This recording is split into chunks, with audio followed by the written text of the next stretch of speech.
এরপরে প্রশ্ন হলো, আমি নিয়মিত 5 ওয়াক্ত সালাত আদায় করতাম, কিন্তু একদিন ফজরের নামাজের সময় শরীরে কাঁপুনি দিয়ে উঠে, এরপর থেকে সবসময় নামাজের সময় শরীরের কাঁপুনি দেয়।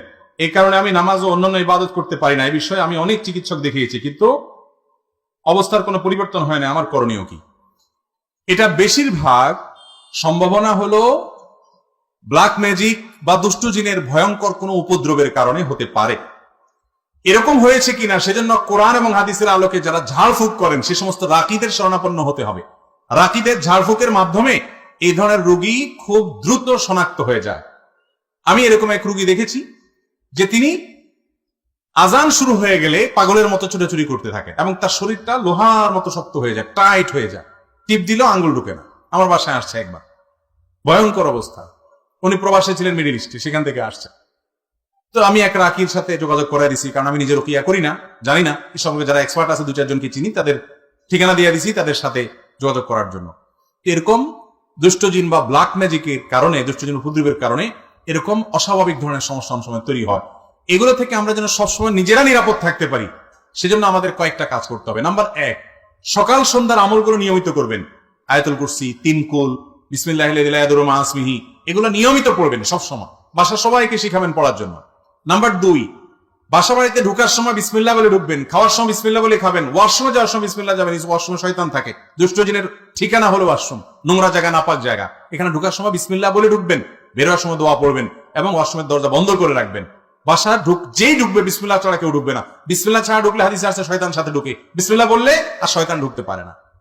তো এরকম অনেকগুলো আমল আছে, এগুলো যদি নিয়মিত করা যায়, বিশেষ করে সকাল সন্ধ্যার আমল আর যে বিসমিল্লাহর আমল, যেটা বাসায় ঢুকার সময়, খাওয়ার সময় এবং ওয়াশরুমের কথা বললাম। বাসায় কোনো ছবি ইত্যাদি টাঙিয়ে রাখবেন না এবং মিউজিকের ব্যবহার যেন বাসায় না হয় সেটা খেয়াল রাখবেন। ইনশাআল্লাহ আল্লাহ তাআলা হেফাজতে রাখবেন। বিশেষ করে সূরায়ে ইখলাস, সূরায়ে ফালাক, সূরায়ে নাস 3 বার রাত্রে শোয়ার সময় পড়ে শোবেন, সকাল সন্ধ্যা পড়বেন। দুষ্ট জিন থেকে এবং ব্ল্যাক ম্যাজিক থেকে আল্লাহ তাআলা হেফাজত করবেন ইনশাআল্লাহ। সূরা বাকারা এটা তেলাওয়াত করবেন, বাসায় তেলাওয়াত চালু করে রাখবেন, এর মাধ্যমেও এগুলো থেকে আল্লাহ তাআলা হেফাজত রাখেন। আমি 5 ওয়াক্ত সালাত আদায় করি, কিন্তু আমি গোপন গুনাহের কাজে আসক্ত। আমি আমার কাজের জন্য অনুতপ্ত হয়ে তওবা করি, কিন্তু আমি পুনরায় সেই গুনাহের কাজে লিপ্ত হয়ে পড়ি। এক্ষেত্রে আমার তওবা কি কবুল হয়? না হলে এর থেকে পরিত্রাণের উপায় কি? গোপন গুনাহের সাথে আমাদের অনেক তরুণ ভাইরা জড়িত, সম্পৃক্ত। এই গুনাহ থেকে বাঁচার জন্য আমি কয়েকটা পরামর্শ সবসময় দেই। এর ভিতরে সবচেয়ে বড় সমাধান, মৌলিক সমাধান, যেটা অনেক সময় ভুলে যাই আমি, সেটা শুরুতে বলি, যেটা হলো বিয়ে করা। বিয়ে করার চাইতে কুইক এবং কার্যকর কোনো সমাধান নাই।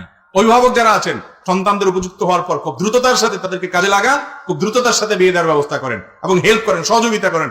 বিয়ে লেটে করাবেন না। কদিন আগে মাহফিল ছিল কোথায়, নারায়ণগঞ্জে। তো এক ভদ্রলোক এসে বলল, হুজুর, আমাদের এলাকাতে বাপ মারা ছেলে মেয়েকে বিয়ে দিতে চায় না। আমার এক পরিচিত ভাই তাকে 30 বছরে বিয়ে দিছে, বেচারা 8 বছর ধরে বাচ্চা হয় নাই, এখন বিয়ে হয়েছে 40-এর পরে তার বাচ্চা হয়েছে, সে এখন বুড়া হওয়া ধরছে। তো অনেক এলাকাতে মুরব্বীরা ছেলে মেয়েকে বিয়ে দিতে যায় না। কেন? বলে যে বিয়ে দিলে পরের হয়ে যাবে, যতদিন আলগায় রাখা যায়। এগুলো পাগলামি ছাড়া আর কিছু না। যেটা অমানুষ পরের হবে ওটা এমনিই হবে, আর যেটা মানুষ সেটা বিয়ের পরেও থাকবে। আর বাবা মা বিয়ে দিতে দেরি করার কারণে সন্তান যদি গুনাহে লিপ্ত হয়, তার দায়ভার তাকে বহন করতে হবে। এই জন্য গোপন গুনাহ থেকে বাঁচার জন্য আপনাদের সন্তানরা তলে তলে কত পাপে জড়াচ্ছে আপনি জানেন না। আপনিও পাপী হবেন যদি আপনি অবহেলা করেন তার বিয়ে দেওয়ার ক্ষেত্রে। কোন রকম ডাল ভাতের ব্যবস্থা করতে পারে ছেলে, কোন রকম উপার্জন শুরু করছে, আল্লাহর নাম নিয়ে তাকে বিয়ে দিয়ে দেন এবং তার চরিত্র রক্ষা করেন। সন্তানের চরিত্র দুনিয়ার যে কোনো সম্পদের চাইতে দামি।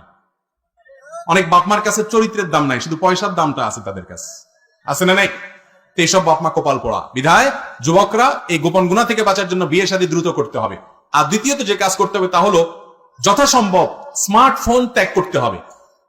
4 মাস 6 মাসের জন্য এই ফোন বিক্রি করে ফেলান, একটা বাটনওয়ালা ফোন নেন, সিম লাগান, কোন রকম চলেন, নেট ছাড়া বাঁচবেন, কিচ্ছু হবে না। মনে হয় যে হায় হায়, বলে কি হুজুর, ফেসবুক ইউটিউব ছাড়া জীবন রক্ষা হবে? মরেই তো যাব, মরবেন না। করে দেখেন, হিম্মত করেন, সাহস করেন, সব সহজ হবে। 3-4 মাস এভাবে করেন, দেখবেন সহজ হবে ইনশাআল্লাহ। তওবা করার পরে যদি না করতে পারেন, আল্লাহ রাব্বুল আলামিনের কাছে মাপ চান যে আল্লাহ, লক্ষণ ভালো না যে তওবার পরে তওবা ভঙ্গ হয়ে যাচ্ছে, কিন্তু নিরাশ হবেন না, আশা হারাবেন না। আল্লাহ যে আপনাকে অনুতপ্ততা দিচ্ছেন, আপনার ভিতরে অপরাধ বোধ জাগ্রত হচ্ছে, খারাপ কাজ করছেন এটা যে বুঝতে পারছেন, এটাও একটা ভালো লক্ষণ। আল্লাহ তাআলা একসময় ছাড়ার তৌফিক দিবেই দিবে ইনশাআল্লাহ। এরপরে প্রশ্ন হলো, মালাকুল মউত ফেরেশতা কি একজনই? যদি তিনি একজনই হয়, তাহলে একই সময় পৃথিবীর বিভিন্ন স্থান থেকে মানুষের জান কিভাবে কবজ করে? মাশাআল্লাহ, মালাকুল মউত তিনি একা, কিন্তু তার সাথে বিশাল আল্লাহর দেওয়া বাহিনী আছে। মালাকুল মউত তিনি অদৃশ্যের জগতের বাসিন্দা, আলমুল গায়েব বলা হয় এটাকে। আমরা দৃশ্যমান জগতের বাসিন্দা। আমরা আমাদের মতো যদি আল্লাহর ফেরেশতাকে তুলনা করি বা চিন্তা করি তাহলে ভুল হবে। আল্লাহ রাব্বুল আলামিন অনেক ফেরেশতা তৈরি করেছেন, তাদের যে দক্ষতা, তাদের যে যোগ্যতা, তাদের যে কোয়ালিটি দিয়েছেন সেগুলো আমরা আমাদের মতো করে দেখলে হবে না। জিবরিলকে আল্লাহ রাব্বুল আলামিন কতগুলো ডানা দিয়েছেন? শত শত ডানা, এবং ডানার প্রসারতা এত যে পূর্ব পশ্চিমকে পরিব্যাপ্ত করে ফেলে। আল্লাহ তাআলা দিয়েছেন না দেন নাই? তো তিনি যা পারেন আমরা তা পারি না। আমরা একা হলে যেটা পারি, ফেরেশতারা একা হলে তার চাইতে হাজারো লক্ষ কোটি বা অগণিত গুণ বেশি পারেন। তাছাড়া মালাকুল মউতের সাথে নিয়োজিত আল্লাহর অনেক ফেরেশতারা ডিউটি পালন করে, তিনি একা না, তিনি তাদের গ্রুপ লিডার। বিধায় কিভাবে সবার রূহ কবজ করে এটা নিয়ে আমার টেনশন, আপনার টেনশন না করলেও চলবে।